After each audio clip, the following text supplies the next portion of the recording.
worries.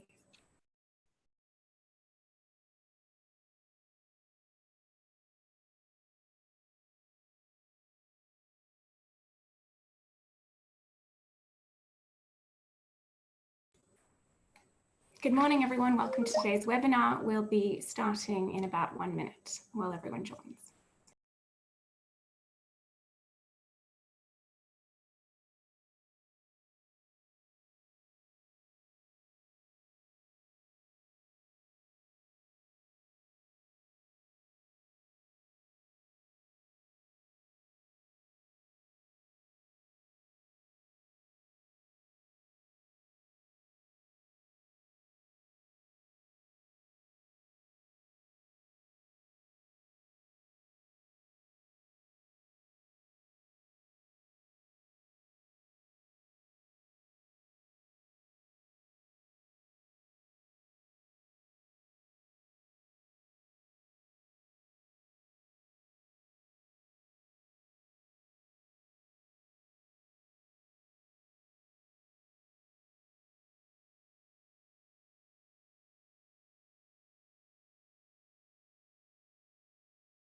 Hello, everyone, and welcome to today's webinar.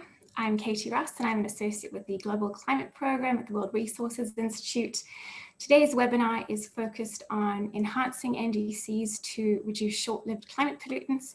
I'm thrilled that there's been such interest in this webinar. There were more than 450 people that signed up today, and we currently have our count at 114 participants. So we're really looking forward to a good discussion. Today's webinar is co-hosted by WRI, the Climate and Clean Air Coalition, UNDP, and the NDC Partnership. And a recording of today's webinar will be available online after this meeting at wri.org/StepUp2020. So the question of today is, why focus on short-lived climate pollutants? Well, these are a powerful basket of gases and pollutants that negatively impact the global climate system. They include methane, black carbon, tropospheric or ground level ozone, and HFCs. And we know that fast, ambitious action to tackle these SLCPs is absolutely essential to limiting global temperature rise to below 1.5 degrees Celsius. These gases generally have higher global warming potentials than CO2, and they also live in the atmosphere for a shorter time than CO2. So that means when you take them out of the atmosphere, you do get this immediate benefit in terms of temperature. Many SLCPs are also damaging air pollutants, so there are human health benefits that come along with taking strong actions to reduce SLCPs. We have a fantastic lineup of speakers today that can talk to this topic much better than I. I'll just run through the agenda briefly. We're going to start with Dan McDougall, who is a senior fellow with the Climate and Clean Air Coalition Secretariat, who's talking about why the CCAC is focused on NDCs in 2020. We'll then turn over to the team at Stockholm Environment Institute, Johan Schielenschöner and Chris Malley, who are going to be talking about enhancing NDCs, reducing air pollution, and improving human health.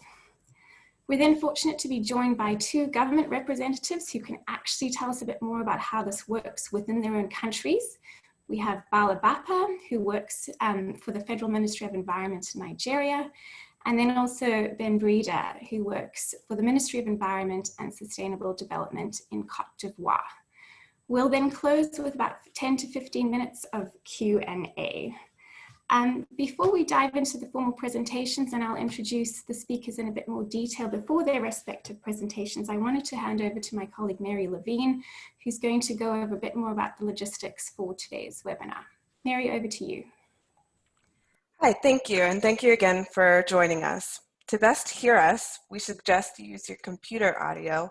However, if you experience any difficulties during the webinar, you may select the telephone option and dial in with the appropriate number given in the webinar confirmation email. During the entirety of the webinar, attendees will be in listen mode only. Should you have any questions or comments during the webinar, please utilize the Q&A function, not the chat function, at the bottom of your screens. We will be monitoring throughout the presentations and will answer either during the presentation or at the end during the Q&A session. Today's presentation will be recorded and sent out via email in approximately 24 hours. Should you have any difficulties during the webinar or have any questions following it, please utilize the Q&A section and/or email me, Mary Levine, at mary.levine@ruiwr.org.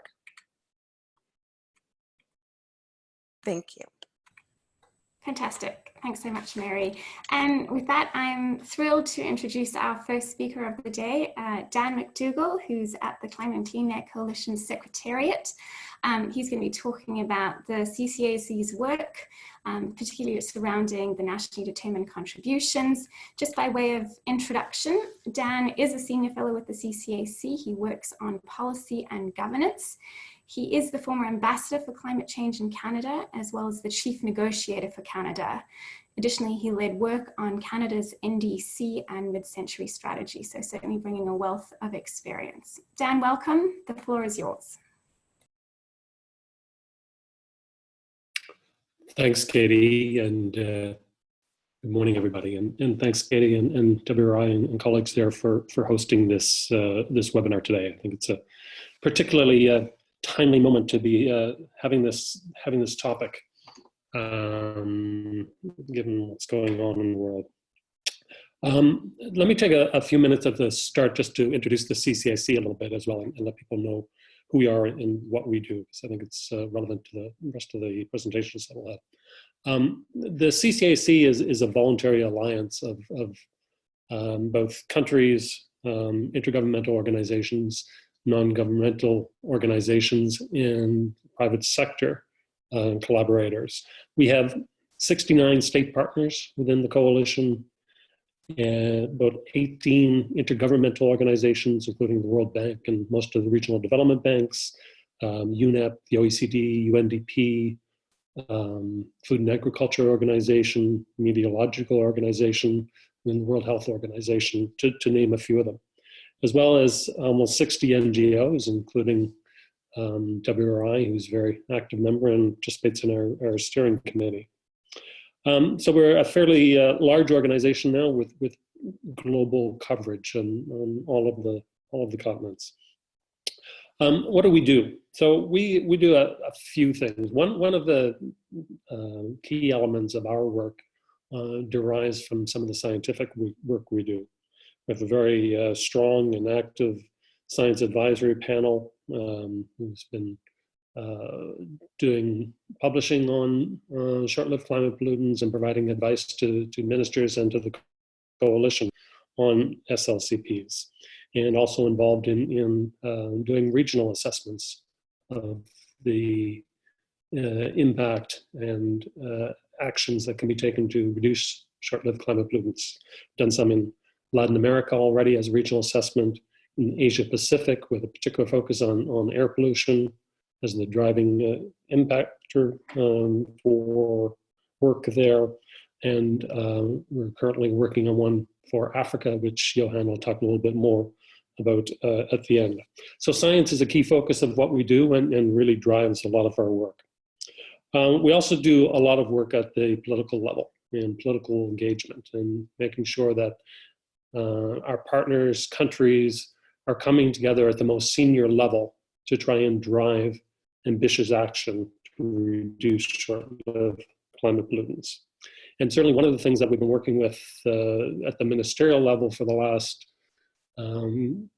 couple of years is a particular focus on health and how the impact of air pollution and SLCPs that are causing a lot of the air pollution, as well as the co-pollutants that come with it, are having a really detrimental effect on people's health. And this is a particularly strong driver we are finding for making sure that the political class is engaged not only on the climate side of things, but also understand the immediate benefits for reductions of SLCPs from a health perspective. And as we're seeing with the pandemic that's going on, the importance of people's health certainly can't be overstated. The third thing that we do, and this will be a lot of what the rest of the presentation will be, is support to our country level partners from both a planning perspective and work on NDCs and other planning actions that both countries and cities can take to look at how they can reduce SLCPs, but also from a technical and modeling perspective, and that'll come up in the rest of the presentations today as well, and elements of capacity building as well.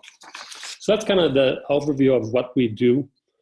Katie's already mentioned kind of the why of what we're involved in this work and the work on NDCs.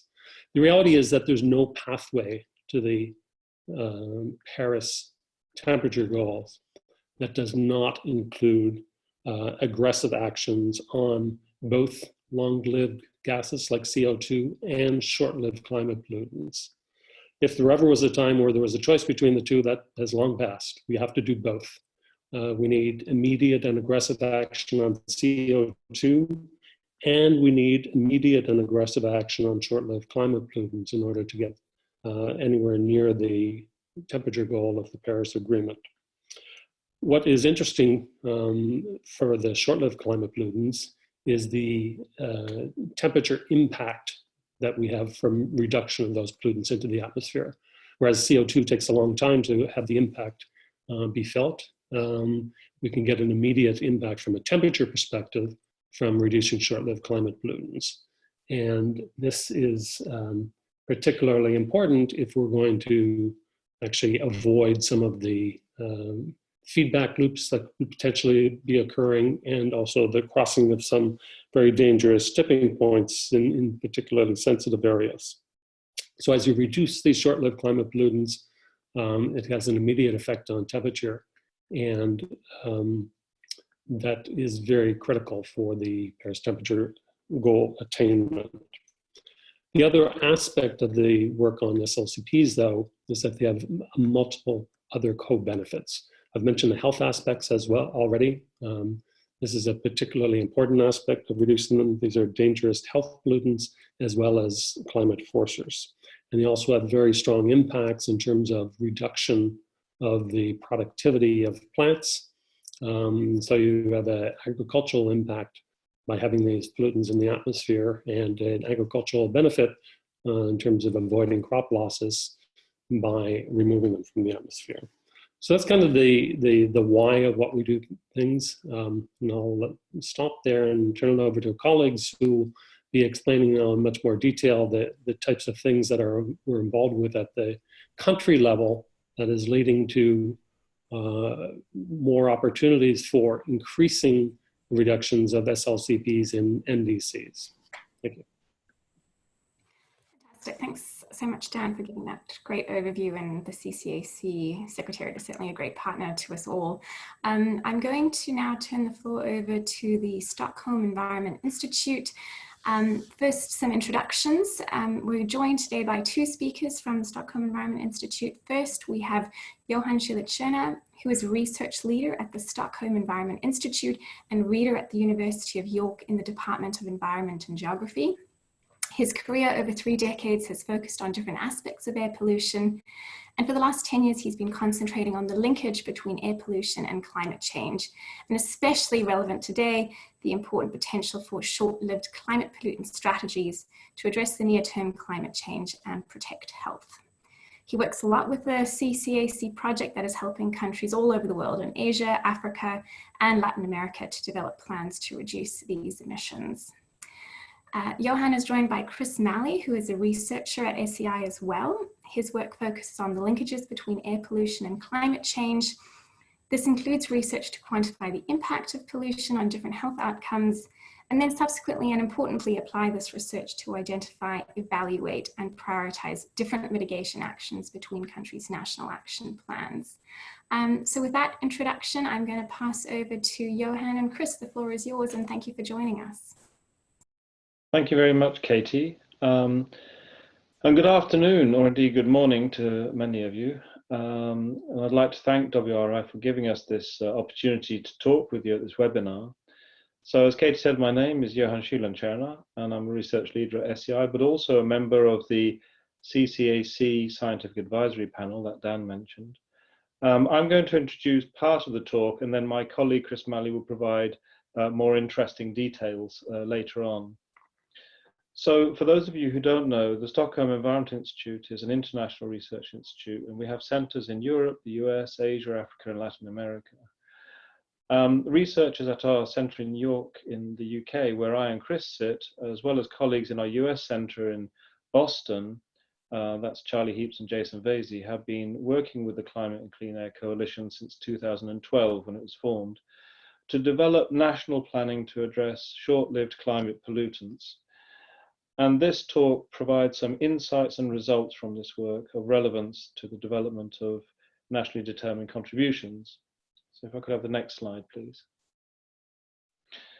So as an introduction, it's worth emphasizing that there is a very strong linkage between air pollution, climate change, and addressing short-lived climate pollutants.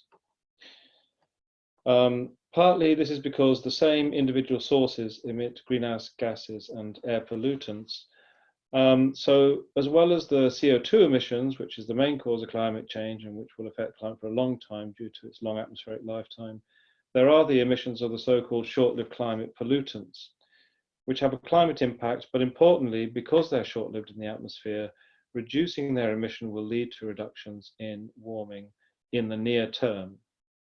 But the SLCPs shown here are also responsible for some of the air pollution impacts on health, being part of PM 2.5. Methane is a precursor to tropospheric ozone, which also has an effect on respiratory health. And as we've heard, ozone is the main cause of crop yield reductions of from air pollution, reducing crop yields from between 5 to 15% globally. So the other thing that's important, which was alluded to before, was that measures to address short-lived climate pollutants will also reduce the emissions of co-emitted air pollutants, such as nitrogen oxide, sulfur dioxide, organic carbon, etc. And these are all part of the PM 2.5 burden, which damages health. So therefore, if you address SLCPs with some specific measures, then you further reduce air pollutant impacts because you're reducing these other pollutants as well. So the next slide, please. So many of the activities under the Climate and Clean Air Coalition have demonstrated how carefully chosen measures can produce benefits for both climate and clean air. And this was shown again in the recent assessment called Air Pollution in Asia and the Pacific, Science-Based Solutions. And here in this slide, you can see that 25 measures were identified. And if they were all totally implemented, this would significantly reduce the exposure of people to air pollution in Asia, bringing 1 billion people to within the WHO guideline of 10 micrograms per meter cubed of PM 2.5. But some of the measures reduce both air pollution and emissions that cause warming. So as well as substantially reducing PM 2.5 concentrations, the full implementation of the 25 measures would reduce carbon dioxide emissions by 19%, methane emissions by 44%, and black carbon emissions by 72%. And then this led to a reduction in warming of 0.3 degrees by 2050. Next slide, please. So knowing that there is this strong linkage between air pollution and climate change, and that the short-lived climate pollutant strategies can address both problems, we have worked for 8 years under the Climate and Clean Air Coalition SNAP initiative. And this initiative stands for Supporting National Action and Planning. And we're working with countries then to help realize these benefits at the national scale by including short-lived climate pollutants in national decision-making. And we've been working with around 30 countries in Africa, Asia, Latin America, and the Caribbean, and supporting 16 countries with detailed national planning. From this experience, we produced a guidance document for how the integrated air pollution and climate change planning, with a particular focus on short-lived climate pollutant strategies, can support mitigation ambition in the NDCs, partly by emphasizing the local development benefits that these activities develop. Now, Chris Malley will give some more detail and explain some of the findings that we have and that we've put into this document and some of the background to that. So over to you, Chris. Thank you very much, Johan, and thank you very much, Katie, for the introduction. It's very nice to be here and to be talking with everybody. So yes, like Johan said, we've been working for 8 years as part of the SNAP initiative with countries across Asia, Africa, Latin America, and in Europe to identify how short-lived climate pollutants can best be targeted and reduced, and how countries can implement strategies which simultaneously improve air quality, benefit human health, and mitigate climate change. So the aim of this guidance document that we produced is to take all of those learnings, some of which we will hear about from Dr. Bapper and Dr. Breeder for Nigeria and Cote d'Ivoire respectively, and put them into a document to understand how climate change mitigation commitments that countries are making can be increased by considering actions in NDCs that improve air quality. And in the time that I have available, I really just want to highlight 2 key points from this guidance document and provide some examples as to how countries are implementing those. So on the next slide, the first point that I wanted to make is that the consideration of SLCP and air pollutant mitigation is not just about what is written in the final NDC document, but it's very important to consider the air pollution and SLCP reductions within the process that countries are currently going through to revise the NDC. So this includes the process of stakeholder engagement, but it also includes what we've described in the guidance as an integrated air pollution and climate change analysis. We outlined 7 steps for how planners can go about assessing how air pollutant and SLCPs can be reduced alongside deep and fast cuts to greenhouse gases.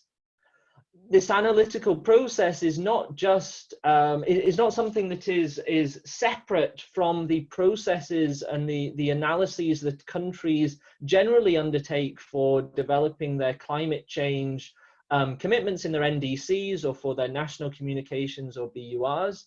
It's something that can be added onto that existing process, in many cases with relatively little effort and with large efficiencies compared to doing this separately. So for example, when estimating emissions in a greenhouse gas emission inventory or creating future projections to look at greenhouse gas mitigation, by also quantifying the emissions of short-lived climate pollutants like black carbon, as well as those pollutants that contribute to particulate matter and ozone air pollution, we can easily understand how different strategies are going to affect air pollution emissions and SLCP emissions.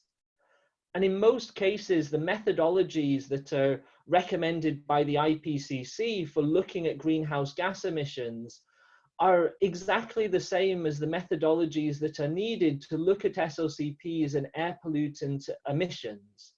And there are tools and methodologies that exist to make that integration.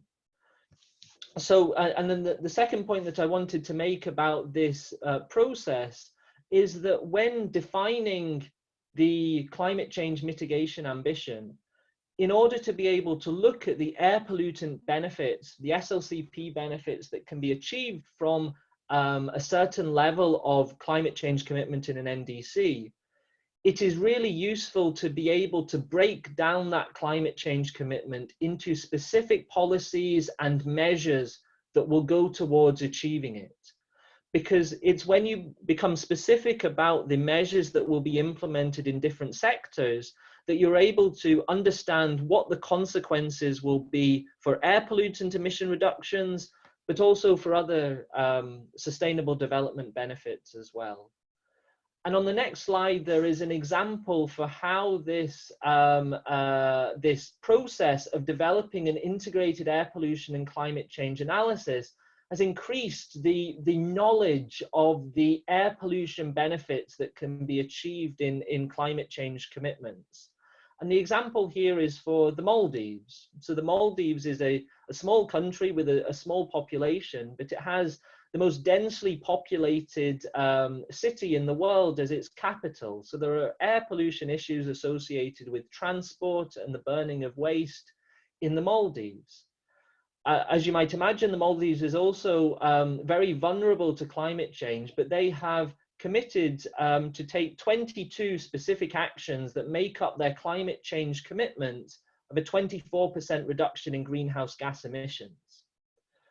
As part of their work within the SNAP initiative, the Ministry of Environment in the Maldives analysed the air pollution and climate change benefits from implementing their NDC.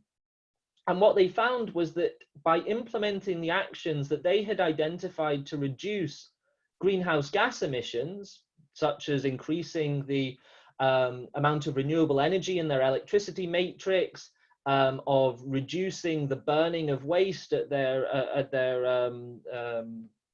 waste sites, they would reduce PM 2.5 emissions in the Maldives by a third.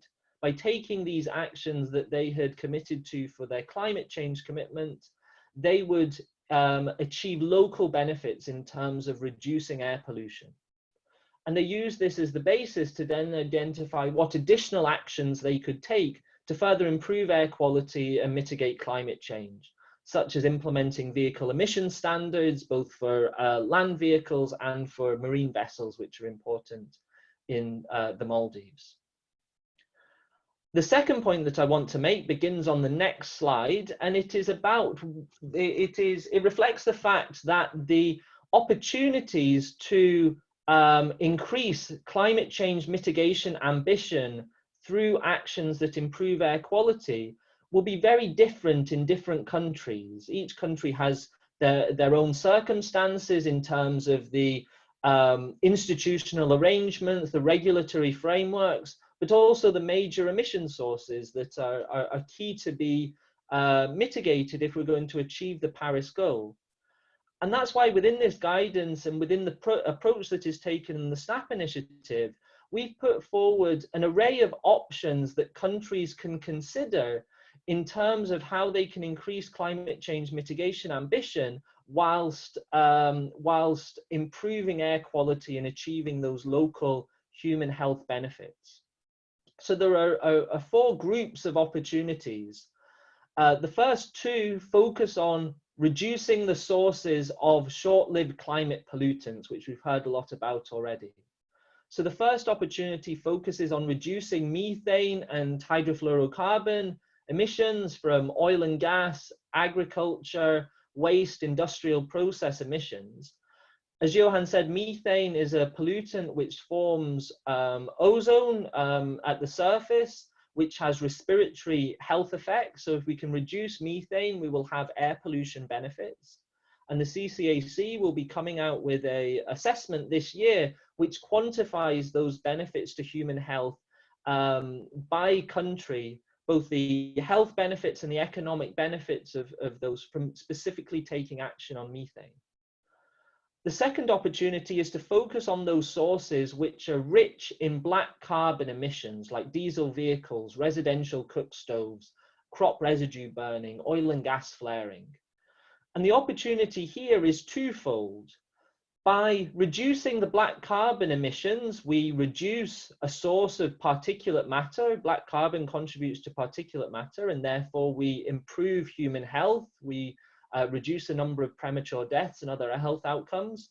And we reduce the warming that black carbon has in the atmosphere. But the second benefit that we get by focusing on black carbon measures is that in many cases, the sources of black carbon are also sources of a range of other pollutants, including in some cases greenhouse gases like CO2 and other air pollutants. And the measures that we can implement will have a benefit for black carbon and reducing emissions of other pollutants, increasing the full range of benefits we get from taking these actions. The other two opportunities that we outline in this guidance document are slightly broader than just focusing on short-lived climate pollutants. Opportunity 3 reflects the fact that the major sources in many countries of CO2 emissions, like electricity generation and fuel consumption in industrial, residential, and commercial sectors, as well as transport, they are also major sources of air pollutants. And therefore, as countries are considering what they can do and what level of ambition they have for CO2 mitigation, increasing that ambition in different sectors, increasing the amount of renewable energy in the electricity matrix, increasing the ambition on energy efficiency or electromobility will also have benefits for air pollution. And within the process that I outlined, quantifying those air pollution benefits can demonstrate the broader societal goals that can be achieved by increasing action on CO2. And finally, the fourth opportunity aims to align the NDC with the level of ambition and the goals that are set out in other plans and strategies in a country.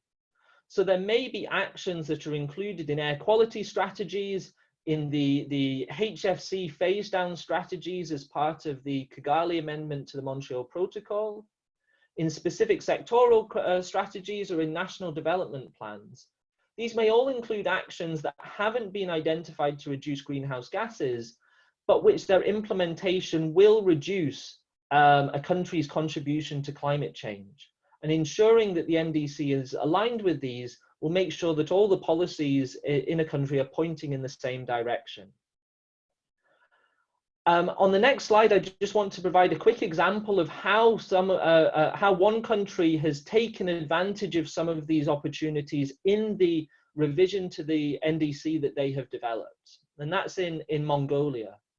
So Mongolia has a notorious air pollution problem, specifically in its capital, Ulaanbaatar, although this winter it has been slightly better than in previous years. And this led the Prime Minister to declare air pollution as a multifaceted development challenge in their Sustainable Development Goal Voluntary National Review last year. As Mongolia was revising their NDC, they worked with the SNAP initiative to identify the contribution that achieving their revised climate change mitigation ambition could have to improving their air pollution problem. And what they found was that the 8 mitigation measures that are included in their revised NDC that have increased their ambition to about a 23% reduction in greenhouse gas emissions also have substantial reductions in black carbon, in other particulate pollutants, in nitrogen oxides from transport, and other air pollutants, as you can see on the graph on the left-hand side. And what I think is important to emphasize in terms of that last opportunity on the previous slide is that these reductions in air pollutant emissions are in addition to those actions that had been identified in Mongolia's air quality strategy. So this is making a further contribution to improving air quality in Ulaanbaatar and other cities in Mongolia, in addition to what was already planned to improve air quality. And then the final thing I want to say on the next slide is that the Stockholm Environment Institute, through the CCAC SNAP initiative, is working with other countries to try and maximize the local air pollution benefits in the revised NDCs and hopefully enhanced NDCs that they are developing by helping to include short-lived climate pollutants and air pollutants through the NDC Partnership Climate Action Enhancement Package in the 4 countries listed on the slide, but also then through other projects funded by the CCAC SNAP initiative in Nigeria that we'll hear about from Dr. Bapper in a moment, in Chile, Colombia, and Dominican Republic. And we would be really happy to hear from any other countries who are interested in finding out more or further information. Please feel free to contact Johan or myself, or to get in contact directly with Elsa Lefebvre, who is the program manager of the CCAC SNAP initiative based at the CCAC Secretariat based in Paris. Thank you very much. Thanks so much, Chris and Joanne. We really appreciate you walking through that very practical guidance document. And it's always fantastic to hear what's actually going on in countries, and very encouraging to see what's happening in Mongolia. So thank you very much for joining us today.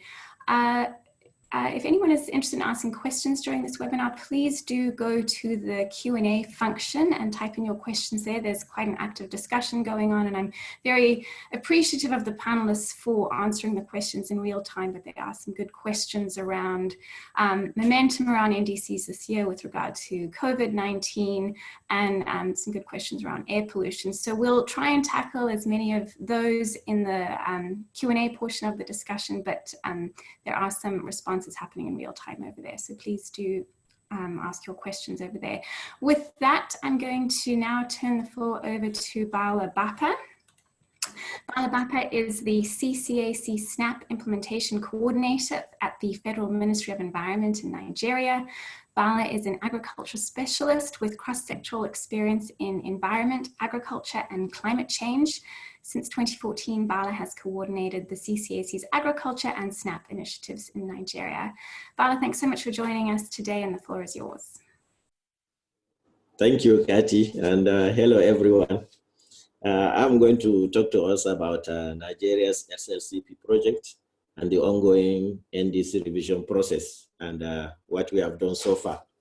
So the highlights of my presentation, the first slide, will talk about the national planning process, how we developed the national action plan, the priority measures approved for implementation, how we are going about the implementation, and the linkage of the measures to our NDCs. Then I will now go and talk about the Nigerian NDC revision exercise we just had in early March, and the processes we have undergone to include SLCPs in the revised NDCs. So next slide, please. I will not take much time on the overview of the planning process, but to say that the CCAC supported Nigeria to develop a national action plan under the guidance of our lead partners, the Stockholm Environment Institute, the UNEP, IUPA, and the SNAP office itself. We coordinated the development of the national action plan involving the major stakeholders in the country, both state and non-state actors, NGOs, CBOs, and we inaugurated advisory and task forces among them, working together. We established desk offices in the ministries, departments, and agencies, and we developed the national action plan, validated it, and submitted it to our Federal Executive Council, which approved 22 measures for implementation. And next slide, please. These are the priority measures that has been identified and approved by the Federal Executive Council for implementation.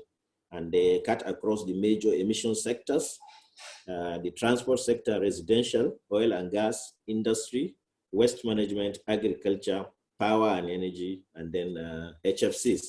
So these are the measures that have been identified, and these are the measures we are working to include in the revised NDCs.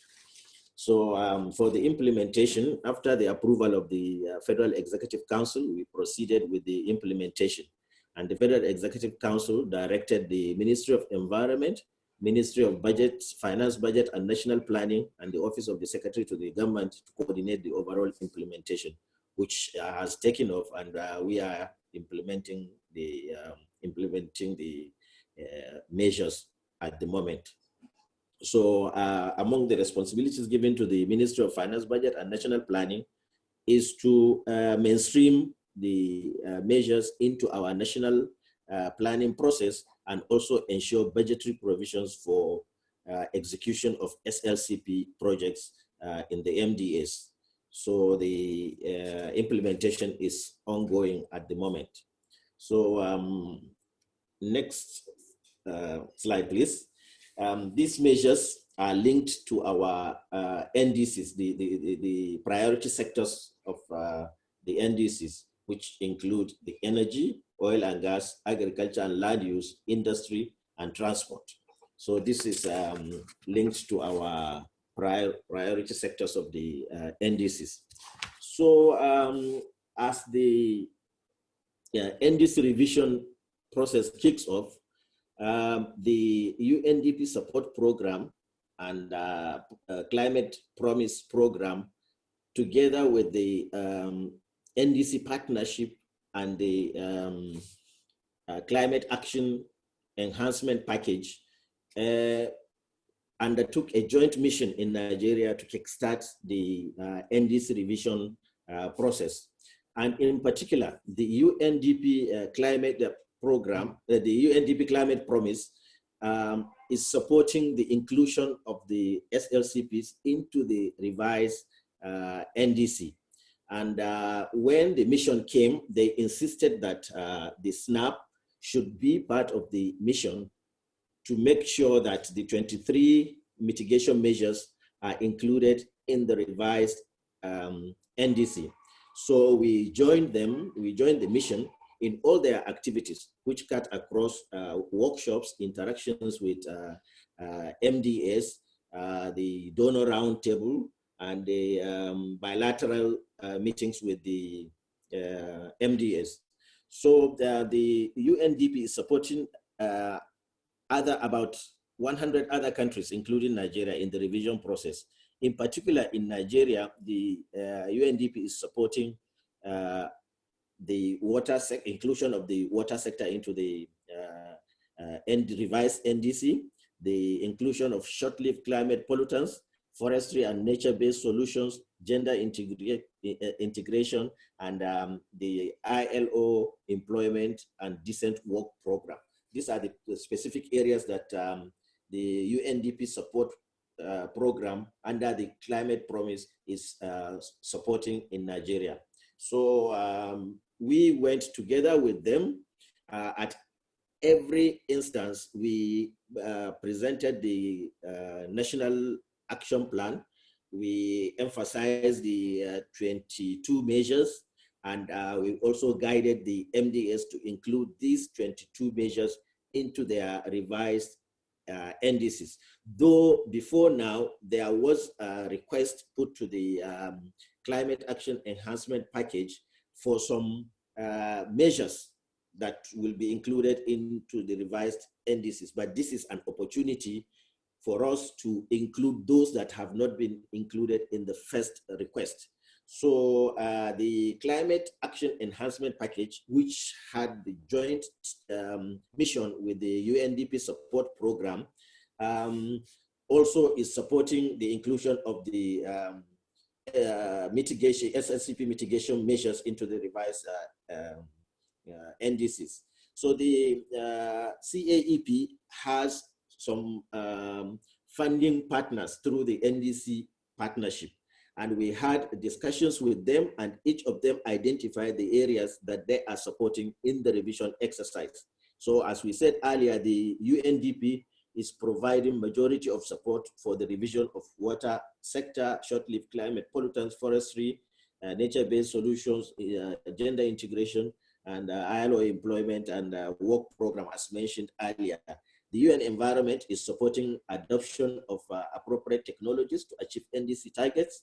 Islamic Development Bank is supporting stakeholder consultations and subnational activities at the subnational level to support the Paris Agreement. Then the African Development Bank is supporting NDC investment opportunities for private sector and scaling climate action through climate technology and innovations by small and medium scale enterprises. Then the 2050 pathway is supporting the development of a long-term energy strategy for Nigeria. And then the GIZ is supporting off-grid and renewable energy targets in Nigeria. So these implementers or donors are also part of the mission, that are part of the stakeholders that interacted with the missions and also the MDS. So the CAEP concluded that the 35 donor partners have stepped up by providing funding and technical assistance to countries in their effort to enhance their NDCs and raise ambition, and Nigeria is also a beneficiary. So these 35 donors are going to support the implementation of the measures in the revised NDCs. So that's why we made sure that the measures that were approved by the Federal Executive Council across all the sectors are included in the revised NDC, so that the NDC partnership and through the CAEP can present them to these donors to support any one of them that they think they can support, because it is going to be presented to all of them, and then each partner will select those that they will support. So we made sure that each MDA reflected the measures in their request, so that it will be presented to the donors to support for implementation. So as part of it, we undertook a donor roundtable with the organized by the Ministry of Environment and the donor implementers themselves, and interacted with the MDS as well, where they highlighted the areas they are going to support in that dialogue, so as to enlighten the MDS on the areas that they are going to support. And as they submit the request, then some of them are already working with the MDS, like GIZ is working with the Ministry of Power and Energy, FAO, Ministry of Agri, and so most of them, and then the UNDP is working with the Ministry of Environment. So already some of them are working with this MDS, but with the NDC revision, they are going to increase the number of MDS that they are going to work with to implement the Paris Agreement. So we had the donor roundtable, donor implementer roundtable, where we interacted, and then we also had bilateral meetings. So after the donor roundtable, after the workshops and interaction with the MDS, we also undertook a roundtable, bilateral meeting with the MDS, the team, the NDC mission, and us with the SNAP team and the Ministry of Environment visited the listed ministries and had discussions with them, and also educated them on how to make presentations in the revised NDCs to the Ministry of Environment for compilation and forwarding to the NDC partnership and the CAEP for further presentation to the donors to support the implementation. So we visited the mission team that visited the MDS included the UNDP, CAEP, UNDP, Stockholm International Water Institute, the GIZ, the Islamic Bank, the 2050 Pathway Representative, the CCAC Focal Point, and the CCAC SNAP Coordinator. So some of them we interacted beginning of the exercise, which lasted for 2 weeks between the 2nd to 6th of March. So, this team also visited these ministries and had further interactions with them. We visited the Ministry of Power, the Rural Electrification Agency, the Nigerian National Petroleum Corporation, the Energy Commission of Nigeria, the Federal Ministry of Agriculture and Rural Development, the National Red Plus, Department of Forestry, Federal Ministry of Environment, and then the Ministry of Transport and the Ministry of Finance, Budget and National Planning. It's also good to highlight that the Stockholm Environment Institute is assisting Nigeria in so many ways. And one of them is that our National Development Plan is expiring by the end of this 2020. And the Ministry of Finance, Budget and National Planning is on the way to develop the ERGP, we call it ERGP, Economic Growth and Recovery Plan successor plan, which the Stockholm Environment Institute and the Ministry of Environment had a discussion with the Ministry of Finance, Budget and National Planning, and they assisted us and contributed a report that will be very useful in placing climate issues in the successor plan. So we really appreciate the contribution. So, so the objective of all this, the bilateral meetings, donor roundtable, and the workshops we held, was to kickstart the NDC revision process and also ensure that the SLCPs, the role we played as the SNAP team with the SNAP focal point, the CCSC focal point, is to ensure that the 23 measures are included in the revised NDC. And this will have been submitted. Would you mind wrapping up in 1 more minute, please? Thank you. Okay. I know you've got one more slide to go. Okay, thank you.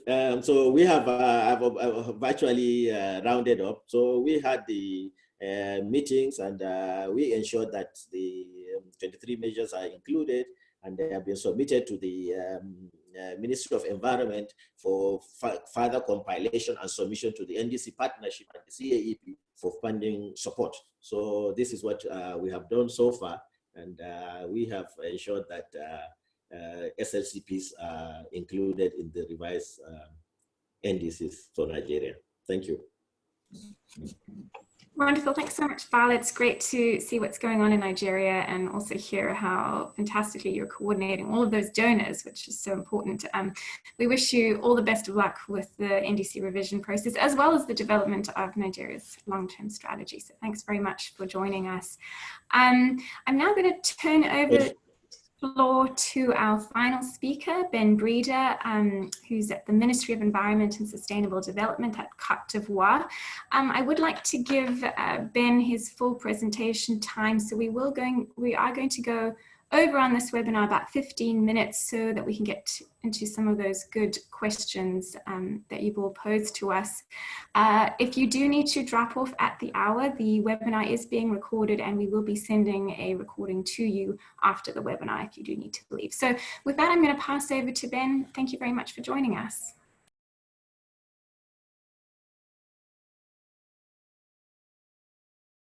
Okay, good morning, everyone. Thank you for giving us this opportunity to present through this webinar the experience of Côte d'Ivoire through the SNAP process and also how this feed into the current NDC revision process in Côte d'Ivoire. Just to give you a few introduction of myself, I'm working at the Ministry of Environment coordinating the CCSC process at the national level, and I've been involved in the past 10 years in providing working in the area of climate services, but also since 2015 in Côte d'Ivoire, I've been involved in the development of national communication and BOR, and also the development of the first version of the NDCs in Côte d'Ivoire. Just to start by giving you some background on the national planning process on SLCP in Côte d'Ivoire. This process that aimed at continuously increase the level of action undertaken by the country to reduce short-lived climate pollutants through increased promotion of linkage, coordination, SLCP at the national level. This process was launched in 2015 and completed last year with the adoption of the National Action Planning. So it ran for about 4 years, the process. Some of the action that was undertaken under this process included, first of all, the establishment of appropriate institutional setting, having in place a team of experts involving consultants from research institution, but also a lot of stakeholder engagement for data collection, but also information on policies, and also a great support from lead partners from the CCSC lead partner, SEI, but also IOPA and other lead partners of the SNAP. And next, what were the major findings of this process national level. First of all, the process allowed us to have a clear mapping of the pollutant, all the pollutant level in the country, but also the contribution of each sectors to these emissions. For example, you have a great contribution from the residential sector for all that is particulate pollutant here in blue, organic carbon, black carbon, and particulate matter. But we can also relate, what is more interesting here is that we can relate the different pollutants to each sectors.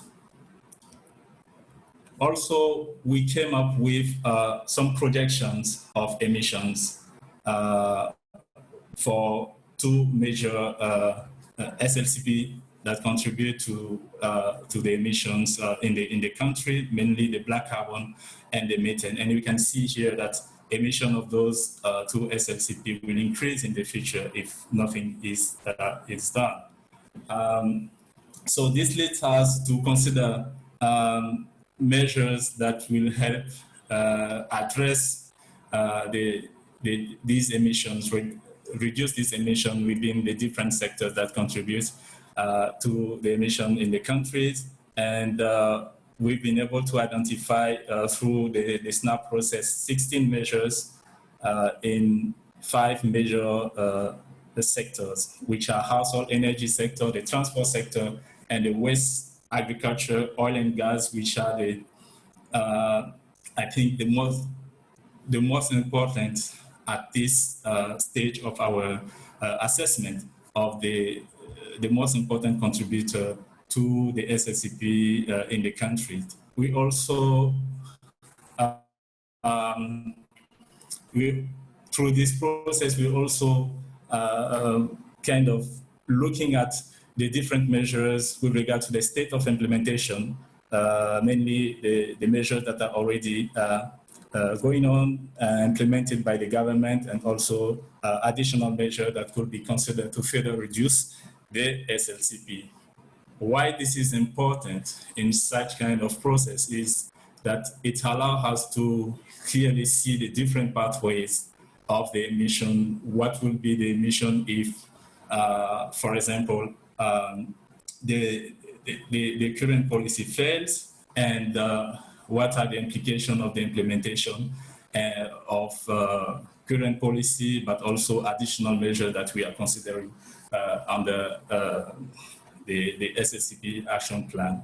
Same for the methane here. We can easily track the progress of emissions against different pathway and different commitments of the government.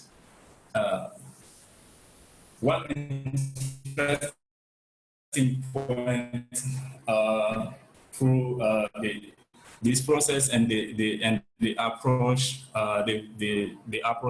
is the possibility for us to come up with an in-depth analysis within each sector of the contribution, but also the impact of the different measures on the emissions, but also their contribution to other different development goals. And this will lead sometimes in different sectors to a process of deciding or finding a compromise between different measures. Here in Côte d'Ivoire, for example, one of the example is the household energy sector, where we had two important measures that were under consideration. One is the promotion of LPG by the government, which was coming with some constraints related to storage capacity, but also access by low income at the rural for the rural household, and also a certain target set out by the government by 2030.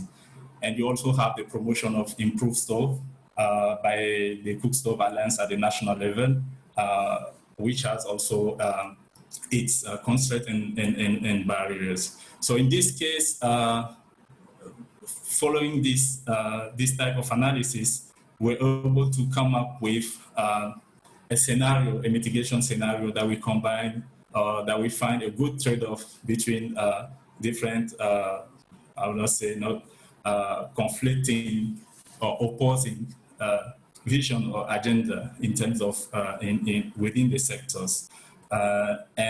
This led us to a scenario that in Côte d'Ivoire will lead to, in the household energy sector, for example, by implementing this scenario, will lead to a reduction of 74% of BC emission by 2030 and 94% by 2040. Another example for the transport sector, for example, is to, through this analysis, to achieve in some cases or to go through a process that will help us identify trade-off or complementarities between different measures. For example, the current measure of progressive renewal of the vehicle fleet in the country, through the analysis that we undertook, it clearly came out that this measure only was not in the long term will not be efficient without complementing that measure through additional measures such as the promotion of clean diesel fuel, because as the vehicle fleet will improve and we need to have the fuel that match this new characteristic of the new vehicle. So which includes, for example, the promotion of cleaner fuels such as 10 ppm sulfur by 2030. And this clearly helped us to design a scenario that was much more realistic and consistent, and will lead to a reduction of 82% of BC emission by 2030. Also, important thing, tracking the different measures and the impact. We came up with what is interesting here in the transport sector is we could also identify some of the weakness of the current policy measure in the transport sector. For example, the one that the government is promoting will have strong impact on other pollutant, nitrogen oxide, BC, but the impact on CO2 emission is quite low. So this definitely open a new areas of work and consideration that will be very relevant while analyzing the different mitigation measures for the enhancement of NDCs. And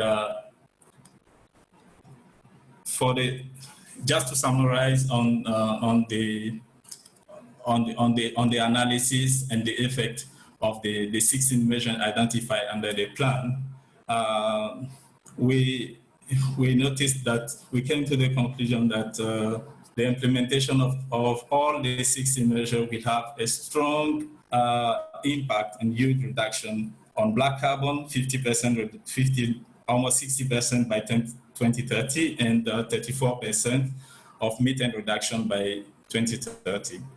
There are also other benefits to the implementation of those measures identified under the SLCP plan, mainly for PM2.5 concentration, and also the reduction of premature death associated with the exposure to PM2.5. And thank you, Ben. Would you mind wrapping up in 1 more minute, please? Yes, I'm almost at the end of the slide. 2 more slides. So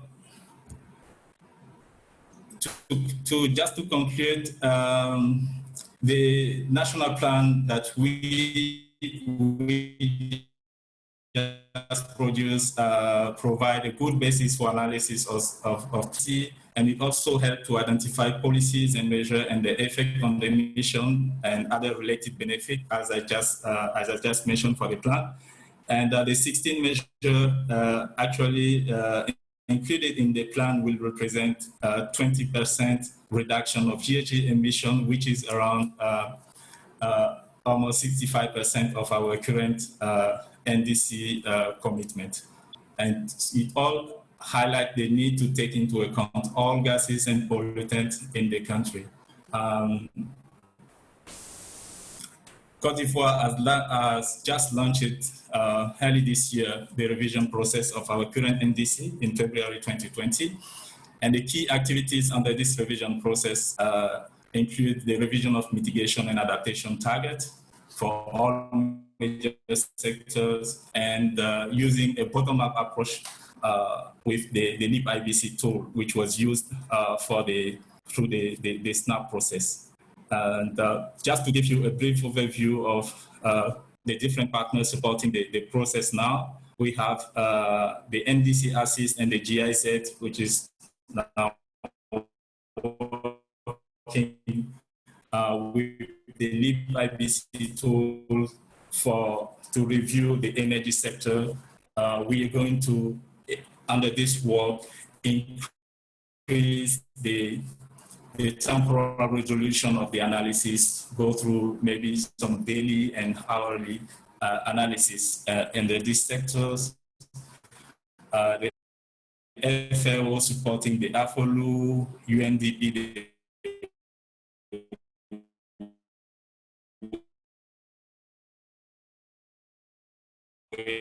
and then receive the support, the confirmation of the CAEP, and this is then the scope of the gases that are covered.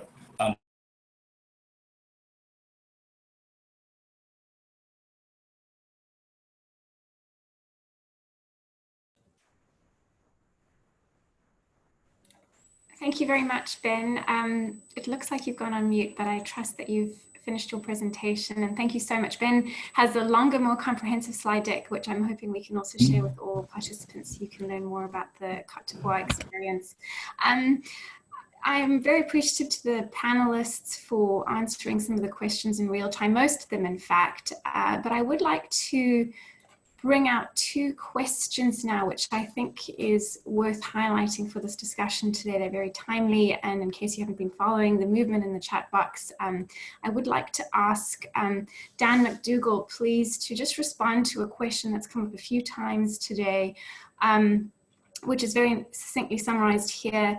Given the impact of COVID-19 on the economy, after this pandemic, do you think governments will still focus on NDCs or only economic recovery? So Dan, if you wouldn't mind answering that, that would be great.